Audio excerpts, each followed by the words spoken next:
Good morning, everyone, and welcome to another episode of the RK Leadership Podcast, where we empower tomorrow's leaders through the sharing of knowledge, experience, and inspiring stories.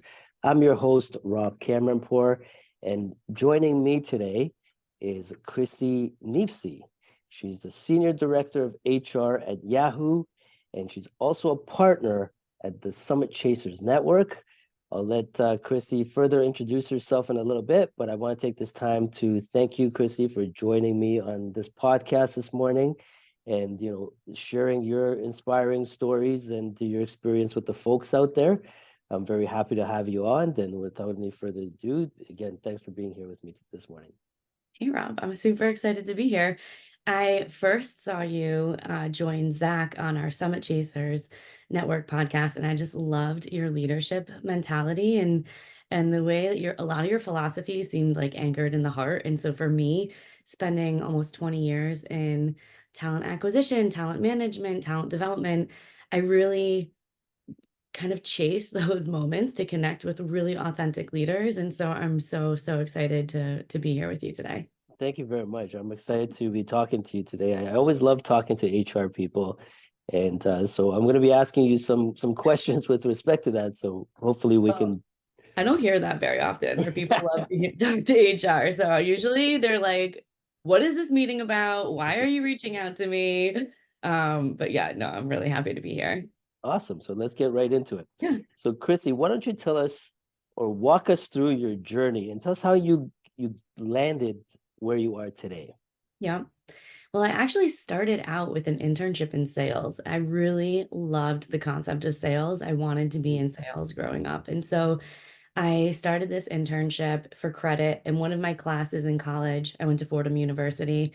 One of my classes actually required us to meet with other college recruiters and business leaders for credit because we weren't getting paid for the internships. This was back in the early 2000s when it was okay not to pay interns and there was a whole thing for Yes. credit, and that I feel like the whole labor dynamics have shifted. But one of those informational interviews actually introduced me to someone who was running university recruiting at Northwestern Mutual. And that was really, they liked my informational interview style so much that they asked me to come on as an intern recruiting other interns into their university recruiting program. So I stayed there for a year and a half and really found my niche in recruiting. I just loved really getting a sense of like, what's someone's motivations? Is this environment going to be right for them? Are they going to be self-disciplined enough to like have a career in sales and really be driven by metrics and those types of measurements? After a year and a half, I graduated from school and was called by Kforce, which is a staffing company. It's one of the big four staffing companies here in the US. And I went into a career in the staffing industry. And I did everything from, like kind of business development research for our account executives. I became an account executive and was working with the financial services industry to close, contingent labor deals. Then I went into the account management side, which is actually full-blown recruiting and full cycle recruiting. And so I worked with contract hires, which now I love this movement of fractional on LinkedIn that I'm seeing everything, but I Yes. think back in the day it used to be temps. So that I spent a ton of time working with people, finding ways to connect individuals and their individual like personal personalities, their motivations, and putting them in assignments with companies that actually like really were going to be a good environment for them to be able to thrive in, whether it was for a few weeks or a year long assignment. And then I moved over to permanent staffing, right, where we were doing like full-time placements. And I left Kforce after about 7 years and went into a boutique company called Russell Tobin. And at that point, I was running their HR for HR practice. And that was actually working with HR clients to place HR business partners or talent management or L&D, which is learning and development, or benefits, compensation, et cetera. So it was full-time recruiting to place HR professionals within, HR functions within corporations. I think that was my first foray into really deep diving all the different roles that HR plays across the function within a company, Mhm. and how different HR looks industry to industry, right? So in retail, they were really focused on people who had really heavy sales, kind of like employee training, backgrounds, and L&D is really important. In financial services, they were looking for people with really heavy, um, regulation background and That's right. compliance backgrounds. And then in some of the creatives, it was like, how do you do restructuring, resource management, and um, the business partnering side around like human capital as a business lever, right? And kind of expense to the business because they had to scale up and down based on the types of deals they were closing with their agency clients. So I really fell in love with the concept of HR business partnering. And Mhm. then one of my clients actually hired me to do a full-time search for a business partner within their organization at AOL. And I told them that I had kind of moved into almost an HR business partner, talent management type of role with the agency that I was working for, and they asked me to interview for the role at AOL. And so I interviewed for an HR business partner role at AOL, supporting their ad sales business. And that's how I moved in-house to an HR business partner role. Through that was just a lot of experience around M&A, portfolio companies. How do you get into really the consumer product, business model, which is why I went to Snap.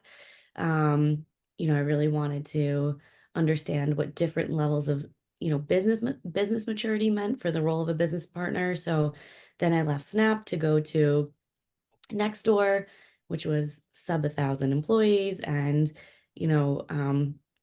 below half a million in sorry, half a billion in revenue. And I wanted to be there to help them scale to that first billion, and kind of get that business partnering experience. And then back to Yahoo because Yahoo actually was sold from Verizon, their parent company, to Apollo private equity. And I just loved the brands. I wanted to be back in a private equity environment and really see what it was like to take a company, a 30-year-old company who has aspirations of going public again, right? So it's just been like a really interesting business partner experience. But I got to Summit Chasers because I met Zach through some of my business, some of my business ventures in-house. And he was talking about bringing a lot of the business foundations knowledge to small businesses around the US and Canada. And for me, I think after I get out of big company, HR, my real passion is to take everything I've learned at companies that are like extremely resourced and take all of these best practices or even just practices, because I don't even know if they're the best practice, but that's how big companies operate, and bring them to the entrepreneurial minds of, North America to help people really understand that like you have all of the knowledge that you need. Here are some of the systems we can help you put in place to like That's right. really scale your business. So yeah, that's how I got to Summit Chasers and then to you, Rob, and I'm so excited to be here. Awesome. No, you've had an amazing journey so far, and looking through, what you accomplished so far, it's pretty impressive. And again, I'm delighted to be talking to you. And I think the audience will be able to take away a lot of good information from yourself and a lot of those lessons. Now, Chrissy, when you're going through this journey, I Mm, want you to look at it again from beginning to where you are now. What is the one biggest challenge that you faced, and what did you learn from it? yeah. I think for me, it was one of the biggest challenges is I really felt like I had to take my professional development into my own hands. I Hmm. think being in-house at an organization, there's a real belief that a company is going to be the best place for your development and they're more capable of developing you than you are able to develop yourself. And I think my biggest challenge was how do I recreate a lot of these growth moments for myself that I get maybe once, twice a year, maybe a few days a year, every couple, like in a very intermittent way. But how do I really keep myself growing and developing in between those moments that are like hosted by my company? And so I think the biggest thing for me was really to kind of put my own career like plan in place and understand how do I use my resources today in a way that helps me measure incremental growth over time. And so I've really had to think about that as my own business plan. Mhm. Money in is obviously income, but also how do I use that not only just to personal wellness and, bills and life, but what level of investment do I actually want to put aside to put back into me growing my career to get to the next Yes. level? And so that has been the biggest challenge for me. And honestly, I think COVID had really created a lot of space for me to think about that because I travel a lot for work. And up before COVID, I was traveling maybe every other month, to each coast or international, and that Mhm. just takes a major toll on your body, on your brain, just to be able to Yes. like relax and take space to think about like this is cool for now, but like what's the next threshold for me and how do I use this time, to really start building those building blocks. And so I think that was the biggest challenge for me. Awesome. No, that's important. Again, self-development. So what I see, Chrissy, is a lot of people in organizations too, they're always waiting for the company or someone to do something for them. So what would your advice be to, young professional leaders out there, taking that bull by the horn themselves and actually, if Yeah. not waiting for someone else to, grab their hand and, walk them through the door, what would your advice be for them in terms of that growth and what they should be doing? I think it's getting into a mindset of like, how are you going to coach yourself every day? So, Hmm.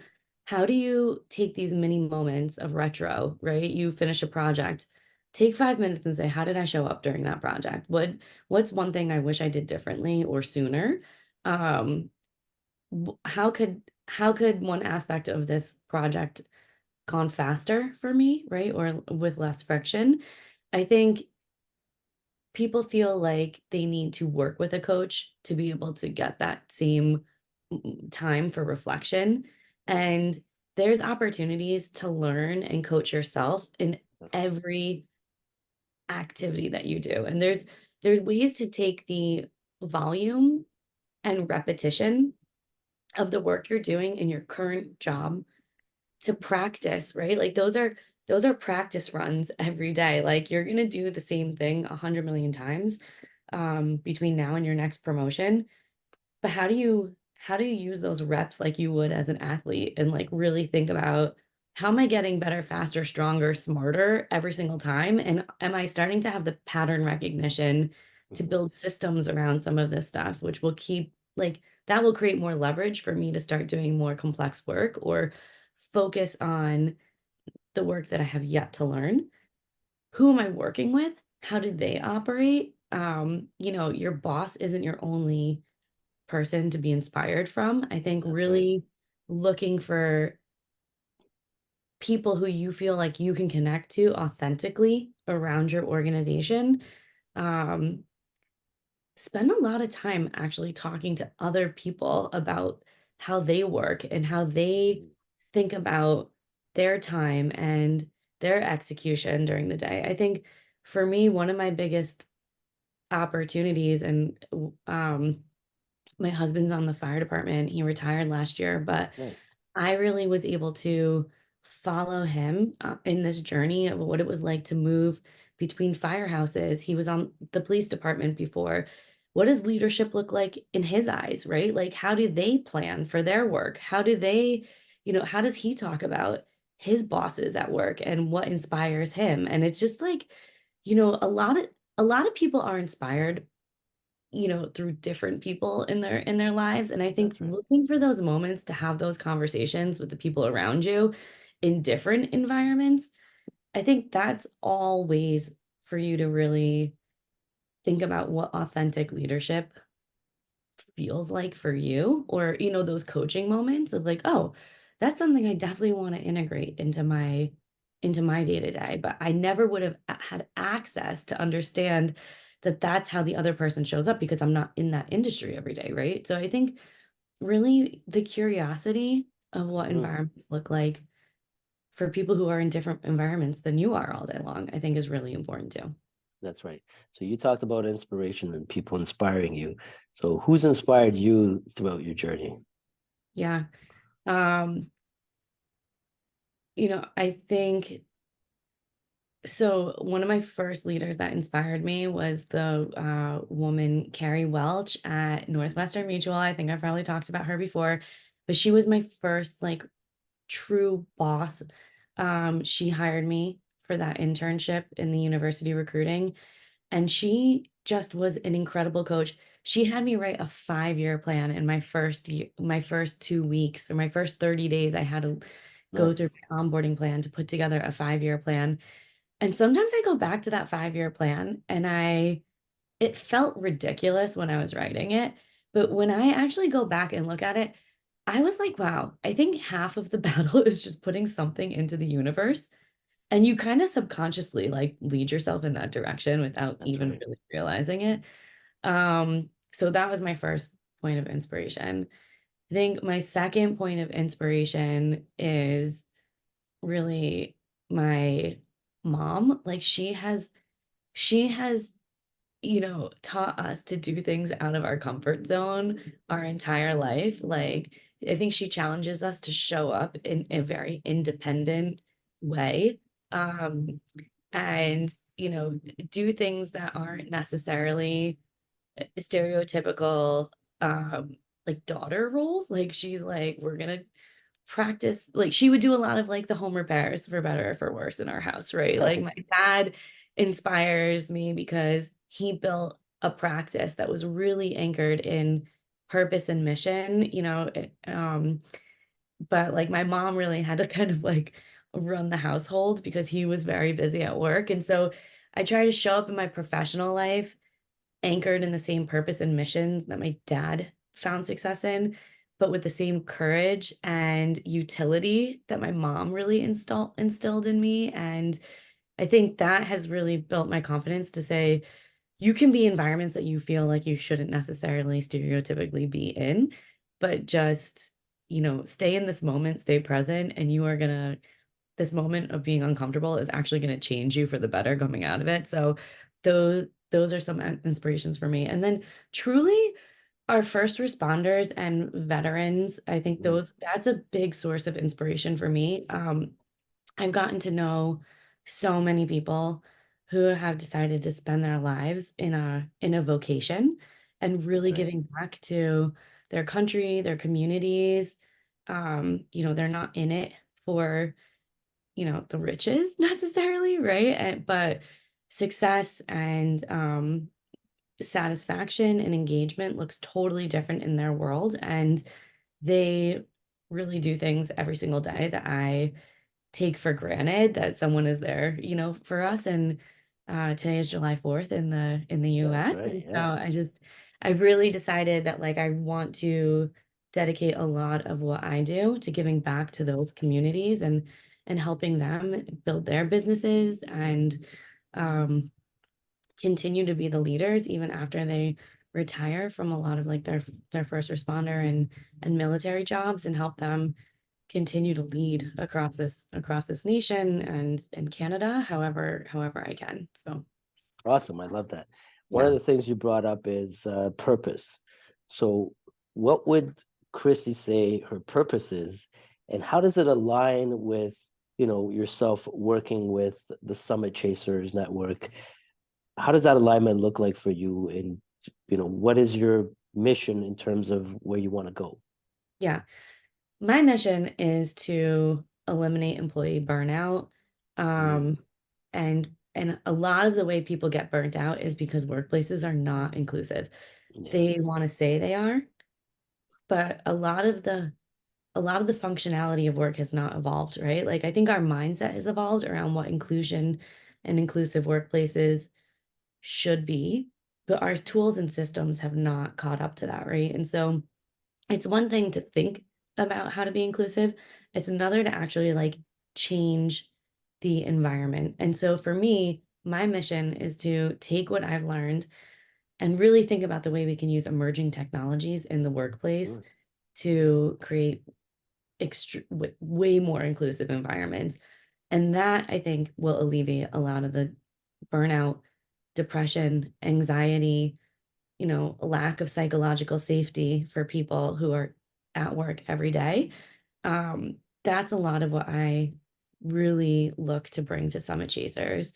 I'm the head of strategic partnerships. I'm looking to bring a lot of my relationships in the tech industry and in my corporate partnerships to small businesses that gets these to make these resources and implementation like more accessible to a lot of smaller businesses around America so that like our leaders can be way more inclusive in their thinking, people can be mhm. more successful, they can thrive in the work that they're doing. So that's my purpose. Awesome. Now, speaking of leadership, um, I want you to tell us or describe your leadership style and what has made you successful in your HR leadership roles. Yeah.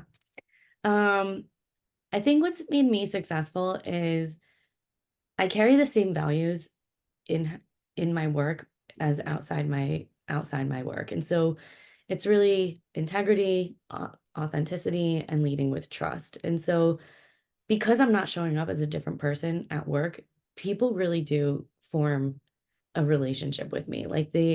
I feel like I can connect with my team members and my business leaders and my direct reports in a way that's like human, right? So, That's who are right. you as a person, and what do you need as a human being who happens to work within this organization? Um, Also, I really try to navigate a lot of employee needs in the right way. It's like, how do we balance what's best for the individual with what's best with the company and for the business, right? And so I think because I do that with integrity, people feel like we've gotten to fair outcomes, right? So they Mhm. might not like the outcome in all cases, but it's fair. And we are as transparent as we can be around like how we got to these outcomes. Um, and I think that really preserves the relationship with the person, and the company, right? And sometimes that outcome for me is like, look, I'm no longer the right fit for this organization. But I do want to like when I feel like the environment for me no longer aligns with the values that I have outside the organization, making that decision to leave is also a way to protect those overall relationships because the world is a small place, right? Like there's six Yes, degrees of separation and sometimes smaller, like sometimes less separation degrees. And so I think just knowing that you're going to get the same version of Chrissy every time really just helps build trust in who I am as a leader and the judgment I'm going to use, how I'm going to set you up for success or growth moments. Because I think trusting your manager and trusting your leader and trusting someone who has such a heavy influence on your business outcomes really matters because you're not going to know um, if the recommendations are really like the perfect recommendation, but you do have to get it to a point where you can trust the judgment that that person's that's right. bringing that recommendation with. No, I think you nailed the two most important things again for me are building that trust with people. It's going to be very difficult for you to lead anybody without them trusting you, and vice versa. And also, you talked about values, which is if you're not living your values, how can you be authentic, Yeah. right? And that's when some people like to put on a show, and eventually their true selves do come out at some point. Um, so those are great points, Chrissy. I want to dive into the HR aspect and kind of focus on a little bit on that. Well, the question I had for you, or what I want to talk about, is how important is it for folks in HR to be leaders or even understand leadership? Yeah, I think that is so critical. And kind of in all aspects of HR, whether you're front of house and like client facing and the business partner side, or even building the systems and employee experiences and management enablement tools, right? And so I think we really have to understand it's almost like HR is a product now within an Hmm. organization. And I really became obsessed with this concept of design thinking after like kind of doing this deep dive into IDEO's design thinking philosophy and working with product companies. It's really made me think about the role of HR differently. So, understanding leaders. These are our end users, right? So we cannot be in every conversation with a leader. We cannot be in every room with a manager. And so, how do we design HR products, programs, systems, and tools in a way that enables a leader or a manager to lead in a moment when HR is not there, right? And so, that's around guiding principles, the way that we set up programs within an organization. And so, and really like onboarding and rolling these programs Yes. out to leaders, right? I think that and managers and employees, right? And so I think that a lot of HR spends one-on-one time with leaders because it's a very like few to many scaling ratio around an organization. And so a lot of the touch points with HR are going to be like one-on-one with managers or leaders because we believe if we work with this one person, the effect of our work is going to be scaled throughout the environment because like Mhm. for the organization because this leader is in charge of an organization with many individuals that report up to them, right? So it's kind of like a Correct. cascade model.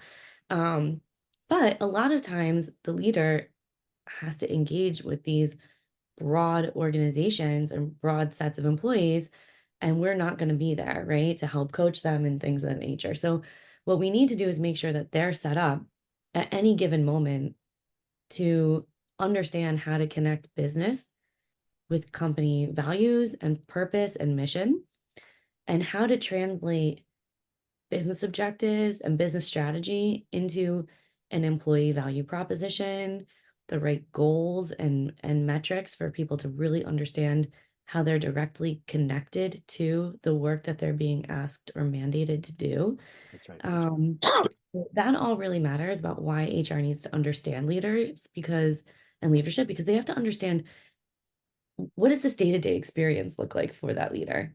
I think the second is are we are we solving for the right problems? Like, are Mhm. we policing employees or are we creating environments where employees are kind of able to like self-serve and lead themselves in their day-to-day, and able to have some autonomy around how they leverage the resources a company has in place for them, benefits, policies, etc., to make the best decision for themselves that they need to make on a day-to-day basis in order to deliver the outcomes that they've been hired to deliver. And so, I think for HR to really understand how do we instill leadership at every level in every seat around the company is really important.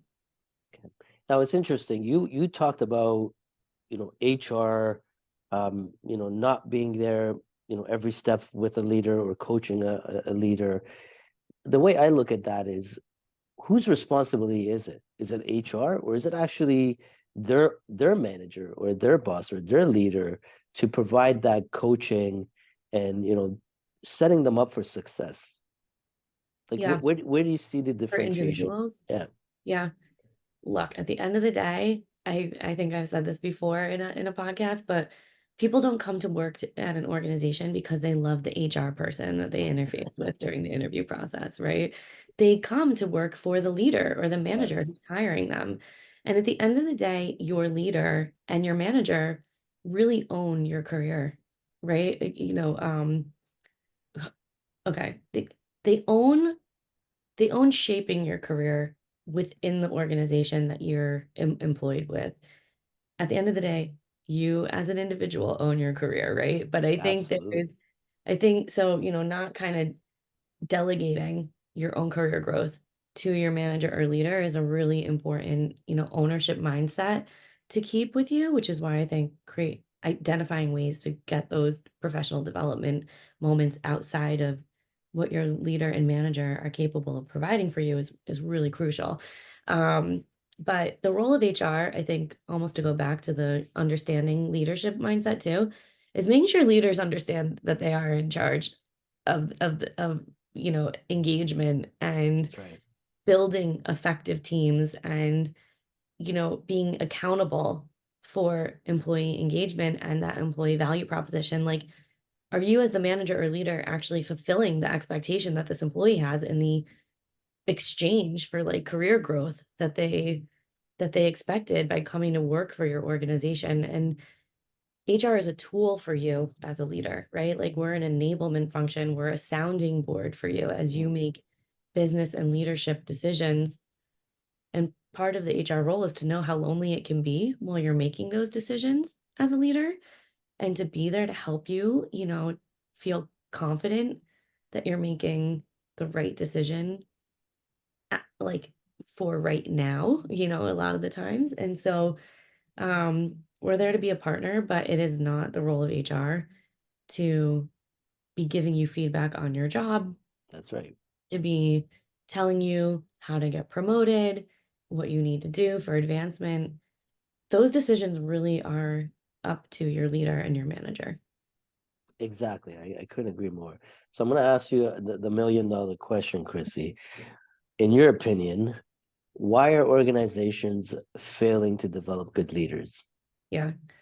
I think that in the last few years, there has been so much market disruption that businesses are focusing on how to get to business outcomes as quickly as humanly possible. And developing leaders takes time. Yeah. And a lot of times, the business results don't have the same, pace, right? Like the need for business results, that pace is not aligned with like the pace of human development, right? Sometimes you have to go through cycles multiple times, which could be like quarterly cycles, half year cycles, annual cycles, to be able to build that leadership capability over time. And I think right now, a lot of organizations are so focused on like needing to get to the next business outcome that they're sacrificing the development side of the house. They're Yes. actually cutting L&D budgets in a lot of places, which is learning and development. They are cutting a lot of, you know, uh, diversity, equity, and inclusion programs because they're really it's almost like their limbs are getting cut off and the blood is going to the core, and they're trying to focus on revenue and sustainability. And, you know, without business, there's no development, right? And so That's right. I think that that's I think that's what's becoming the biggest failure for leaders, like managers who are trying to develop into leaders, leaders who are trying to make time for that professional development. And I I think there just has I think this is the moment where we all kind of have to just take professional development into our own hands, because companies are going out and looking to hire people who've done this work already in order to expedite Yes. outcomes. And that is not creating the time and space. And it's also cutting off talent benches. Like I think they're really going to start seeing a ton of issues around succession planning Yes. and who is our leadership bench within the organization. Yeah, so those gaps around like talent readiness within the organization are getting wider because we're not developing frontline managers. Um, and this isn't just a reflection of where I work today, but I think just like Yeah. industry wise, right? So we're not developing the frontline managers to get to that leadership capacity. And that could be a multi-year development journey for someone to get access to annual budget planning cycles, investment case building, things of that nature. That's right. No, I couldn't agree with you more. And I think companies or organizations are spending a lot more money in terms of, getting more sales and R&D budgets. And in my personal belief, I think if you make that investment into developing leaders, there's a bigger ROI than a product itself. So, Yeah. like, and we'll talk about engagement in a bit. Um, but just a follow up to that is one of the issues, one of the areas we're seeing, a problem now these days is retention. Mhm. And in your opinion, again, do you think executives look at turnover numbers and ask questions, or is HR not even providing that, or are the right questions being asked? I really want to understand that because, again, in my opinion, if executives were look at those numbers, wouldn't they be questioning is what's going on? What are we doing about this? And how are we preventing this from happening? Okay. I have so much to say on this topic. Okay. Um, Retention and attrition is actually a major business strategy. And so Yes. I think what we've been seeing in different market cycles, right? Hyper growth cycles, you couldn't keep anyone in place, right? It was just whoever was the highest payer, they were Yes. out. And people really, rightfully so, I think a lot of people took advantage of those markets and probably made some of the most money they'd ever see in their career. It also became this crazy overvaluing of themselves in the market, like what their W-2 said, is what they thought they were worth. And I think it was just like, it was those markets. I think the market pricing has adjusted again for like supply and demand on, just like different market cycles. Um, so everyone's getting a little bit of like like a ego adjustment, back to the right kind of value in the marketplace.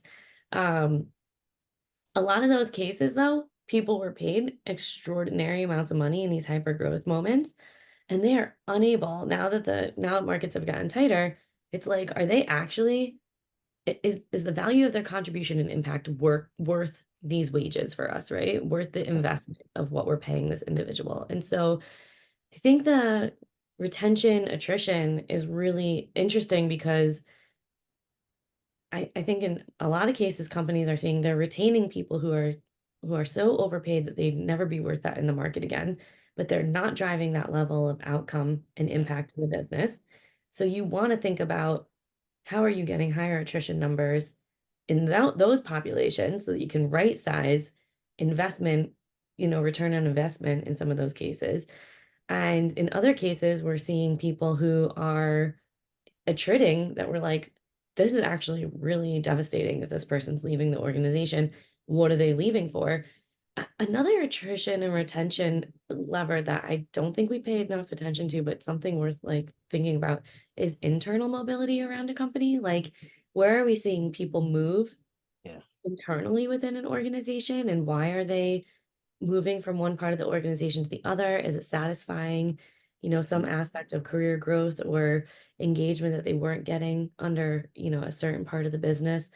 Um, so I don't I don't know if we're not paying enough attention to retention, but I feel like we're not using it in a strategic way, in a way that would actually drive retention and higher engagement with the people that we want to retain. You know what I mean? Interesting. I think that's probably a different question to ask. Awesome.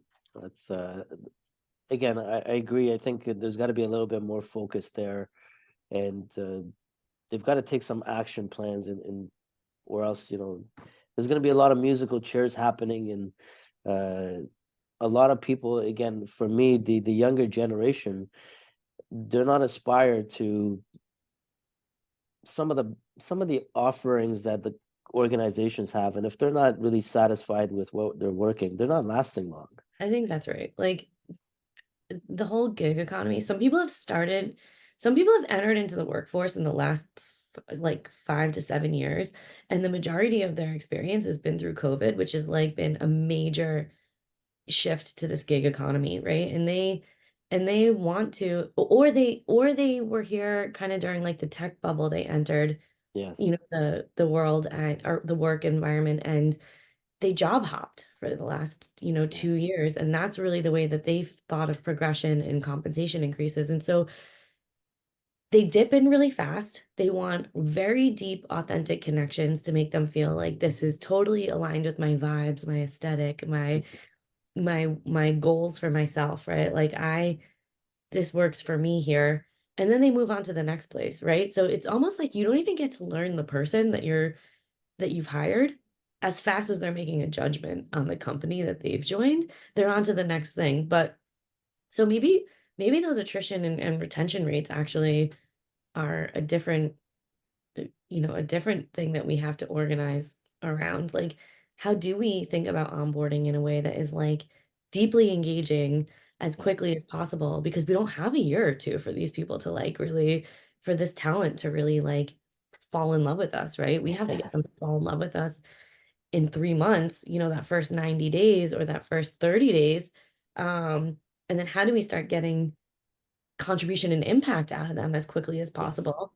um, because we might only have them here for 18, 24, 36 months, right? Before they're ready to move on. And what does business continuity look like when your Yes. staff is turning over so quickly?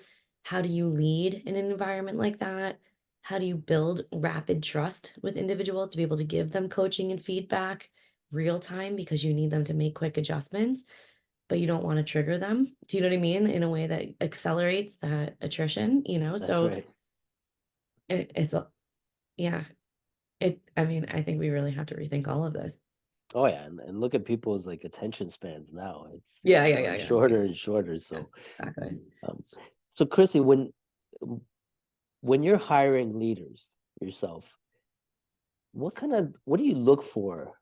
Again, you've been part of recruitment, you've been part of HR. What do you look for when you're personally hiring leaders for an organization or for your team? Yeah. I think a lot about um like stamina. Mm. So a lot of people come into a role and they're like so jazzed to start at a new company. It's like the honeymoon period. They have all these Yes. things that they want to roll out. Everyone's on a listening tour, and then they're like, I know all these things we have to fix around the organization. And then work happens, right? And so, how do I make sure that I tell my team all the time, if we're going to start something, we're going to finish it. Do you know what I mean? Like, you could start anything you want, but it has to get finished. And even if you give yourself a self-imposed deadline of I'm going to do this month or the next 3 months, sometimes you have to adjust those deadlines because you have to follow the energy, of the organization, or priorities are going to get restacked. But finish the work. Like, Right. if it takes a year, right? Like, just finish it, because if it was important enough for you to do it, like, it's your job in your role to lead, right, this project to completion. So I look for people who have the stamina to finish work, no matter how long it takes, and kind of keep their eye on, the unsexy work that kind of falls by the Yes. wayside, but is like really critical to the ability to, advance our strategy. I also look for growth mindset. So this is Mm. kind of combined with a low ego. I think ego is a little bit important, especially in a role where you're a stakeholder to a lot of people, because you really do have to feel confident to push yourself into conversations. But I think growth mindset is like, I'm joining an organization based on what it looks like today, but That's right. a lot is out of my control. Restructuring is out of my control. CEO or founder strategy is out of my control, right? Like, there's going to be a lot of conversations that I'm not going to be part of that's going to influence the way my career looks over the course of time with this organization. And how am I going to be able to keep finding the new opportunity to grow, to work on something new during the course of my career here? And so really being able to like discover those development moments for themselves, because I want to be able to bring on a team member that's going to help me divide and conquer, right? It's not, Yes. so I want them to be environments that I don't even necessarily know are happening, and being able to like navigate it and know what to do and keep some of the advice I've given them in the back of their mind, you know, um, real time, so that they have the confidence to keep moving our team strategy and values and philosophies deeper into the organization, as a representative of our team. So that's what That's right. that's what I would look for. And same for leaders. I think I do a lot of those types of uh, characteristic checks for my executives. They're like, Chrissy, meet this person and see if you think that they would be a good complement to the team we already have in place. Like, are they bringing a different Yeah, perspective to the leadership table?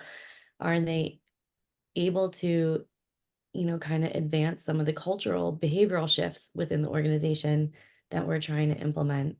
I'm not really going to evaluate if someone's going to be a great VP of production, right? Like I'm not the technical expert, but I know enough about the personas, that's and right. the team to know if they're going to be additive to that. Awesome. No, I love the fact I think the growth mindset is one of the most important things because, somebody that wants to always be growing, they're always going to be in that learning mode as well.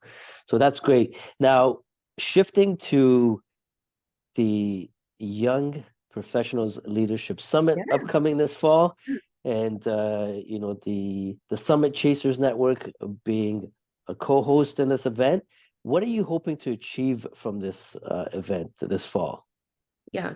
Rob, like to partner with you guys on this is like a dream come true, number one. And my biggest goal to create a space where we can just invite people who are in similar parts of their career journey together. And one, you have community that you didn't even know about, right? Like you have community across, industries that you'd never have exposure to. And I think that's really the diversity of perspective and understanding of what leadership could look like and does look like in different environments is really what I'm hoping to just help the young professionals that join us at this summit build confidence that they can find an environment that allows them to show up as themselves, right? As a leader in a way that they can relate to. I think that is the biggest thing for me because when you're at that stage of your career, you really have only a few touch points of what leadership looks like, depending on like what company you're at, what industry you're in, the media you're exposed to, etc. That's And right. one of the things that I love about the Young Professionals Summit is just our speaker panel is incredibly diverse. The Yes, breadth of industry, um, how people got to this stage of their career. Everyone's journey is going to be different. Um, and just really being able to see like you're not alone in this moment of uncertainty. Um, and there's moments for you to connect with other people on like really productive topics that you're going to be able to take something away that day and start that's right. practicing, like in your personal life and your professional life. And hopefully, it also, I think a lot of these young professionals at this leadership summit will likely be early people managers. I think they're going to actually find a lot of different ways to connect with individuals on their team that they may not have had, you know, the um like the insights into how to connect with different people that they're managing that might inspire someone differently, right? And so I think that's really the biggest goal for me is just to create space for people to come together and talk about how to grow. Awesome. No, I love it. I'm super stoked about having you guys on board with this event and doing greater things with it. I know we talked about even having the same summit next year in New York, hopefully. Yeah. So we'll give the audience more they can tune in for more information on Yeah. that. But I think you're right. It's developing and building those communities where people can tap into for more insight, information, and just that development piece because we just talked about in an organization, if you're not getting that, seek it elsewhere. Take Yeah. that initiative to seek that elsewhere. So we'll provide you with those platforms where you can tap in. And like you said, the diversity of the speakers from various industries that are going to be there, it's phenomenal. I love the lineup. I love having you guys join it. So I'm definitely looking forward to it. And I hope people do go out and register today because Yeah. there's limited spaces. I also think one other thing, Rob, is just like how accessible we're making this summit. Yes, yes, Like a lot of leadership conferences are 1,000, 2,000, $5,000 to attend. It is not that, costly because we want people to be able to like feel like this is something they can afford as a personal investment in themselves. And a lot of people also get sponsored to go to leadership conferences by their employers, right? Because they that's are right. so expensive.